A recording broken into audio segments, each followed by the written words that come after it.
pero son 7 grados más de lo habitual, lo que lo convierte en un horno. La Amazonía brasileña sigue en peligro. Solo en los primeros 10 días de agosto ya registra 10 focos de incendio. Fueron 30.000 en este mismo mes del año pasado, cuando devastadores incendios desataron A toda la zona de Irlanda. Simplemente recordaros un poquito lo que... Las poblaciones más apartadas se sigue rescatando a personas de sus casas anegadas. Desde 1961 en why everything's the same as it was. I can't understand, no I can't understand how life goes on the way it does.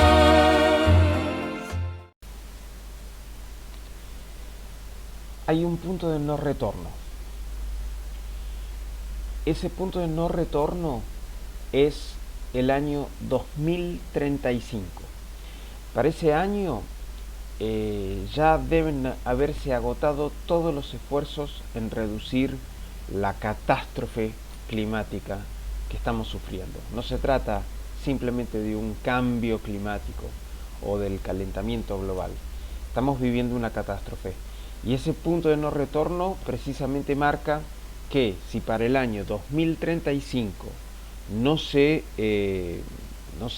logra el objetivo de alcanzar un grado de calentamiento global a 1.5 grados centígrados, todos los esfuerzos restantes para tratar de evitar, impedir, mitigar, resolver esta catástrofe climática van a ser en vano. El objetivo final es alcanzar en el año 2100 una etapa, sí, o sea, volver a la etapa preindustrial en términos de calentamiento global. Por eso es que se necesita acciones radicales por parte de todos los gobiernos del mundo en tratar de controlar esta situación que ya se nos está yendo de las manos. Desde que yo era chico, en la primaria, ¿sí? En la escuela primaria, nos hablaban y nos comentaban lo que significaba el efecto invernadero, ¿sí? Ese efecto invernadero no se resolvió, no dejó de producirse, de eso hace ya 30 años. El tema es que estamos en el año 2020 y solamente nos quedan 15 años como para tratar de tener medidas drásticas que den cuenta y atiendan el asunto ambiental, ¿sí? Esta problemática que involucra a todos y todas sin ningún tipo de división de fronteras, porque esto nos produce efectos a todos los pobladores de la Tierra.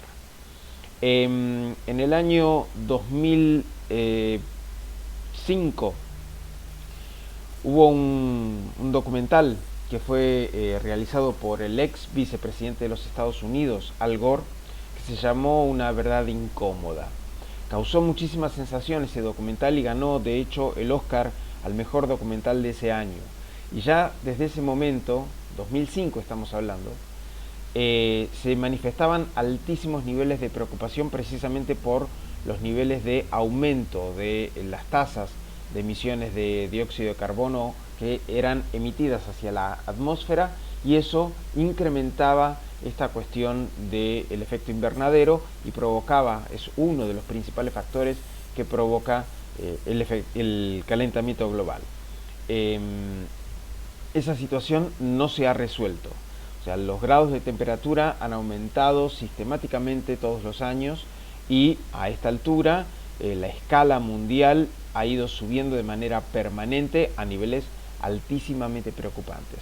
Lo vivimos en todo momento, lo vivimos todo el tiempo en los distintos rincones del planeta. Las escenas que veíamos al principio solamente ocurrieron en los primeros 9 meses de este año 2020. O sea, no son de otra época, no son de años recientes. Todas las escenas se produjeron en menos de un año en distintas partes del planeta. Eso significa que hay niveles de producción y de consumo de energía que está aceleradísimo, ¿sí? Más allá de los niveles razonables, ¿sí?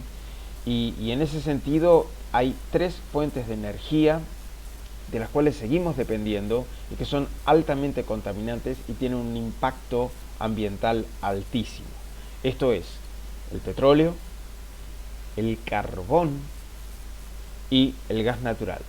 Esas tres fuentes de energía consumen más del 75%, casi el 80% de las fuentes de energía que consumimos los seres humanos, ¿sí? Seguimos dependiendo todavía del carbón, casi el 30% de la energía que consumimos viene de una fuente altísimamente tóxica, ni qué decir los hidrocarburos, petróleo, gas natural. Seguimos dependiendo de esas fuentes que ya se sabe que son no renovables, y eso tiene altos niveles de impacto en términos de emisión de dióxido de carbono, pero también altos niveles de impacto no solamente para las cuestiones climáticas, sino también para las cuestiones económicas. Vean el siguiente gráfico. Acá estamos viendo la cantidad de emisiones acumuladas de dióxido de carbono por países desde mediados del siglo XVIII hasta el año 2016. El primero que se aventaja por lejos es el Reino Unido, y esto es a raíz de la revolución industrial, ¿sí? Pero fíjense cómo desde mediados del siglo XIX y hacia finales de ese siglo, Estados Unidos acelera su producción industrial y le arrebata ese primer puesto de mayor emisor a nivel global a Gran Bretaña. Vean también Alemania, Rusia, pero iniciado el siglo XXI, vean cómo China acelera su producción industrial hasta llegar a prácticamente la actualidad. Este es el estado de situación en el que nos encontramos respecto de las emisiones acumuladas de CO2 a nivel planetario. A partir del año 2016, China sobrepasó a Estados Unidos como país más emisor de dióxido de carbono a nivel planetario. En ese sentido, la lucha por tratar de reducir dichas emisiones se ha visto relativamente avanzando. ¿Por qué? Porque Estados Unidos y China han reducido en términos relativos sus emisiones de dióxido de carbono, pero a niveles insuficientes. O sea, es necesario radicalizar las medidas, porque si no, no llegamos a tiempo con este punto de no retorno, con este plazo límite que la naturaleza nos ha dado. Se abre entonces un debate fuerte respecto del derecho al desarrollo, pero también lo que significa el cambio climático. O sea, este debate ya viene desde hace varias décadas. Los países en desarrollo dicen que para poder industrializarse y desarrollarse necesitan generar industrias que son altamente contaminantes, y los países industriales y los ya desarrollados son los que hablan y se llenan la boca de las cuestiones ambientales, claro, desde un lugar en donde ellos son los económicamente aventajados para reconvertir sus industrias, para pelear, digamos, y reclamar por las cuestiones que hacen al cambio climático y a las cuestiones ambientales. Entonces, este debate es bastante candente, ¿sí? Ya es longevo, ¿sí? Pero actualmente es acuciante. El 40% de las emisiones de dióxido de carbono se divide solamente entre dos países, y son China y Estados Unidos. Hay 7 factores que son los principales para lo que es el cambio climático. Estos 7 factores son el transporte contaminante, en esto todo tipo de transporte, no solamente de personas, los automóviles, sino también los aviones, sino también los buques, ¿sí? Hay muchísimo transporte marítimo altísimamente contaminante que sirve solamente para transportar mercancías. O sea, todo lo que tiene que ver con comercio tiene un altísimo impacto negativo en términos ambientales. Entonces, esta cuestión de la liberalización comercial y de los flujos de mercancías también tiene un impacto negativo en lo que tiene que ver el cambio climático. Los edificios energéticamente ineficientes, ¿qué significa? Los edificios básicamente que desperdician energía, que por pequeñas fugas de gas, pequeñas fallas de electricidad, consumen más energía de lo que realmente nosotros necesitamos. Entonces, en ese sentido, hay fallas de ineficiencia energética, y eso en términos de descuido, de desaprovechamiento, pero también en lo que tiene que ver con falta de renovación de equipos, de cable, o sea, de cableado, ¿sí? Eso tiene altísimos niveles de ineficiencia y genera un impacto ambiental negativo. La contaminación industrial, por supuesto, lo que estábamos hablando del término de emisiones de dióxido de carbono lanzadas a la atmósfera. Las industrias son altísimamente contaminantes y eso no es nada nuevo. La generación excesiva de residuos también es un problema tremendo. ¿Por qué? Porque estamos generando niveles de residuos más allá de lo que la naturaleza puede llegar a absorber. Entonces, tiene mucho que ver esto con el reciclaje y la capacidad sobrepasada que tiene el planeta de no poder reciclar la cantidad de residuos que nosotros generamos. Entonces, hay muchísima cantidad de este tipo de elementos que no son absorbidos y bueno, eso genera un impacto altísimamente negativo. También tenemos un sistema alimentario insostenible. Generamos alimentos para muchísima cantidad de personas que, sin embargo, no llega a esa cantidad de gente. Entonces, hay alimentos de sobra y, sin embargo, la hambruna, ¿sí?, no está resuelta a nivel global. Estas inequidades también tienen un impacto ambiental negativo. ¿Por qué? Porque hay muchísimo alimento generado que no es aprovechado hacia las personas que realmente lo necesitan. Entonces tenemos un sistema alimentario insostenible en el sentido de que sobreexplotamos la tierra que tenemos en cultivos, en generación de alimentos en general, pero no es aprovechado de manera como realmente se necesita. También hay un derroche de energía por parte de todos nosotros. Electricidad, gas, o sea, sobrecalefacción.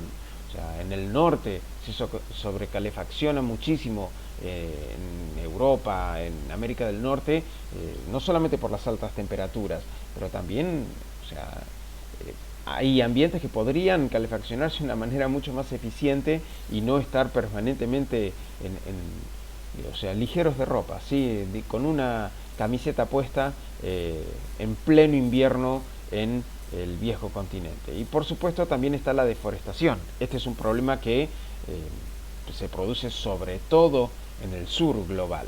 O sea, selvas que son arrasadas para aprovechar una mayor cantidad de hectáreas, ampliar la superficie precisamente para mayores cultivos, para dedicar a la agroexportación. Y esa deforestación sea por tala indiscriminada, por incendios que son intencionales, generan un impacto negativo doble. ¿Por qué?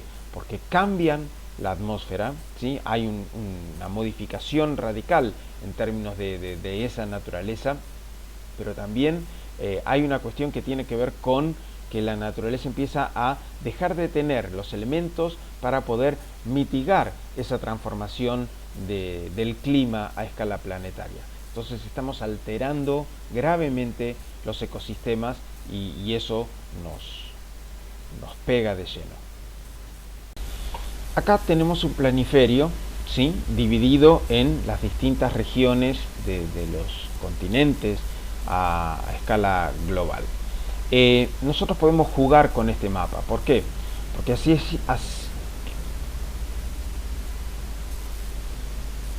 Acá tenemos un planiferio y en cada color está dividida las distintas regiones del planeta. Nosotros podemos jugar con este mapa. ¿Por qué? Porque si el planiferio se nos presenta de esta manera, en realidad lo que debería reflejarnos es esta cantidad de tierra en cada una de esas regiones. Si nosotros dibujáramos el planiferio dependiendo de la cantidad de población que habita el planeta, así debería ser el mapa, ¿sí? La mayoría de la gente está radicada en Asia y principalmente en China y en India. son los lugares más poblados del planeta. Esto muestra dónde está la gente, pero ¿dónde está el dinero? El dinero está en América del Norte, principalmente Estados Unidos, y también en Europa. Entonces eso genera inequidades a escala global. Cuando nosotros hablamos de extracción de recursos, esa extracción de recursos proviene de lugares específicos, proviene de donde están los recursos naturales que son extractivos. La cordillera de los Andes, principalmente lugares como Colombia, pero también en África, Sudáfrica o el Golfo Pérsico, en Asia. También vemos que China es un lugar de extracción y de aprovechamiento importantísimo, pero también en cierto modo Europa Central, Estados Unidos y otras regiones del planeta. Ahora, en términos de emisión de dióxido de carbono, aquí tenemos los países más contaminantes del planeta, ¿sí? Europa, Estados Unidos, China sobre todo, pero también Corea del Sur, Japón, India, otros países que se suman en esta lista. En términos de consumo, el consumo no modifica mucho respecto de lo que son la cantidad de emisiones, y esto tiene una correlación. Ahora, cuando hablamos de reservas de lo que son las fuentes de energía, ya hablamos de que seguimos dependiendo de hidrocarburos. Entonces ahí salen dos regiones importantes. Y esto también tiene impactos geopolíticos. ¿Por qué?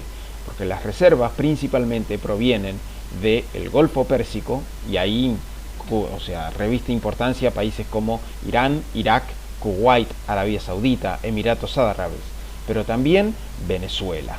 Venezuela es un país importantísimo y actualmente tiene las mayores reservas de petróleo en el mundo. Estados Unidos también es un país importante. En Europa también lo hay, pero sabemos que todo lo que tiene que ver con fuentes de energía proviene básicamente de dos lugares. El nivel del mar se encuentra como en incremento, ¿sí? Y esto es consecuencia de los impactos ambientales. Eso sobre todo está pegando en el sudeste asiático, ¿sí? En China, en Vietnam, en Bangladesh, en India, en Indonesia, en Filipinas, en Japón, en distintos lugares del planeta, pero también Egipto, también en el oeste de África. Ahora, teniendo en cuenta la cantidad de gente que vive en los distintos lugares del planeta y teniendo en cuenta el impacto ambiental que se está teniendo en términos de la elevación del nivel del mar, la gente que está en riesgo, la población en riesgo, principalmente ubicada en Asia, sobre todo en China y en India, pero también en un sector importante del continente africano, son los que van a recibir en lo inmediato el mayor impacto por las cuestiones ambientales. Si nosotros hacemos una mezcla con lo que tiene que ver, por ejemplo, con la emisión de dióxido de carbono por persona, ahí nosotros estamos viendo que la riqueza global tiene cierta correlación con las emisiones de dióxido de carbono. ¿Por qué? Porque esto es por persona y esto es el cambio climático. Ahí estamos viendo que los países que tienen más grado, o sea, los países que están pintados en rojo, son los que están teniendo un mayor impacto en lo que es el cambio climático, ¿sí? Y esos países no necesariamente se condicen con las cuestiones que tienen que ver con los lugares de consumo, ¿sí? Sino que tienen que ver con los lugares en donde también están ubicadas la mayor cantidad de gente, con lo que tiene que ver con la mayor cantidad de reservas. Entonces, hay relaciones que están cruzadas a nivel internacional y que tienen que ver con la riqueza, tiene que ver también con la pobreza, pero también tiene que ver con cómo es que son aprovechados los recursos naturales que tenemos a disposición.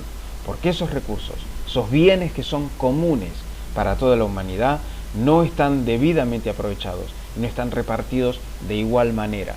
Entonces, hay lugares en donde se están consumiendo indebidamente esos niveles, pero no son los que están recibiendo la mayor cantidad de impacto a escala global.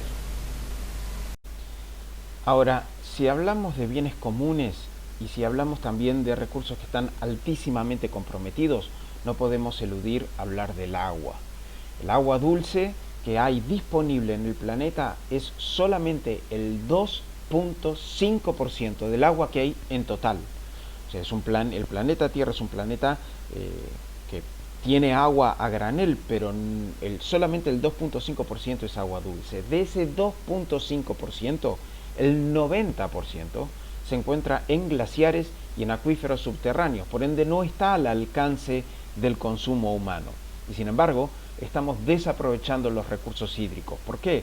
Porque el agua es un recurso universalmente requerido, pero está regionalmente concentrado. O sea, no se encuentra repartido en todos los lugares del mundo. Y eso implica una lucha por parte de la demanda de las industrias y de la agricultura para tratar de aprovechar ese recurso estratégico. La mayor cantidad de ese consumo solamente se lo llevan 4 grandes potencias. Esto es Estados Unidos, China, India y los países miembros de la Unión Europea. Esas 4 regiones, ¿sí? Esos 4 países, si consideramos a la Unión Europea un solo país, se llevan el 75% del consumo de agua dulce disponible en el mundo. Ahora, ¿en qué usamos esa agua dulce? Básicamente, el 70% a nivel mundial se va en consumo por agricultura, el 22% en industria y solamente el 8% se va en el consumo doméstico, en el agua que cada uno de nosotros consumimos cuando vamos al baño, cuando cocinamos los alimentos, cuando nos duchamos, ¿sí? Ese es solamente el 8% de la demanda de lo que se consume de agua dulce a nivel global. Eso quiere decir que el 92% del consumo está dedicado a la producción en todo nivel. Esto significa producción agrícola, pero también producción industrial.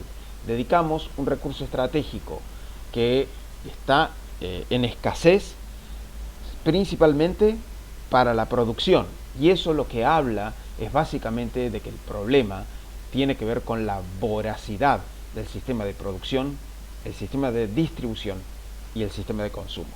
El problema es el capitalismo. El capitalismo está alcanzando los límites de lo que el planeta puede dar. Y en ese sentido, por eso los reclamos de un cambio radical en términos del manejo de lo que tiene que ver con el cambio climático, con el impacto global que significan las cuestiones ambientales, es algo que tenemos que atender de manera urgente. Lo que son los objetivos del desarrollo sostenible y la Agenda 2030 planteada por Naciones Unidas son objetivos que no se van a cumplir si no se toman medidas radicales. Y acá hay una cuestión de debate respecto de lo que se conoce como las COP, ¿sí? Estos son las conferencias de Naciones Unidas sobre cambio climático. Son conferencias que principalmente a nivel internacional se dan todos los años, pero que lo que hacen es tratar de generar políticas para mitigar el impacto ambiental de básicamente de las políticas de los principales países capitalistas y las principales potencias a nivel mundial. Y esas políticas no están siendo adecuadas en cuanto a la necesidad y la urgencia de los planteos y los reclamos ambientales. Los que sí se han dado cuenta de esto son los jóvenes. En los últimos años, voces nuevas como la de Greta Thunberg, de 17 años, una chica de Suecia, que se plantó y dijo que no iba a asistir más a clases durante los viernes, precisamente en reclamo de que se generen políticas ambientales urgentes para cambiar esta situación. Bueno, el planteo de ella tuvo eco a nivel internacional y generó todo un movimiento de masas a nivel global. Quizás es el último movimiento de masas que estamos viendo hoy en día. Es la portavoz de una movilización en todo el mundo que se conoce como Viernes por el Futuro, ¿sí? Fridays for Future. Y ese movimiento de masas a nivel global moviliza las cuestiones en cuanto a los temas ambientales y al cambio climático. Y el planteo de esa juventud que se moviliza en las calles es clarísimo. Es que hay que cambiar el sistema y no el clima. Las cuestiones que tienen que ver con el cambio climático no se refieren a una cuestión sobre las cuestiones climáticas, sino simplemente cambiar el sistema que nosotros estamos viviendo. Y en el cambio de ese sistema es que tenemos que plantear nuestras políticas con una visión muchísimo más radical. Así que son temas preocupantes, pero tenemos que atenderlos de manera urgente.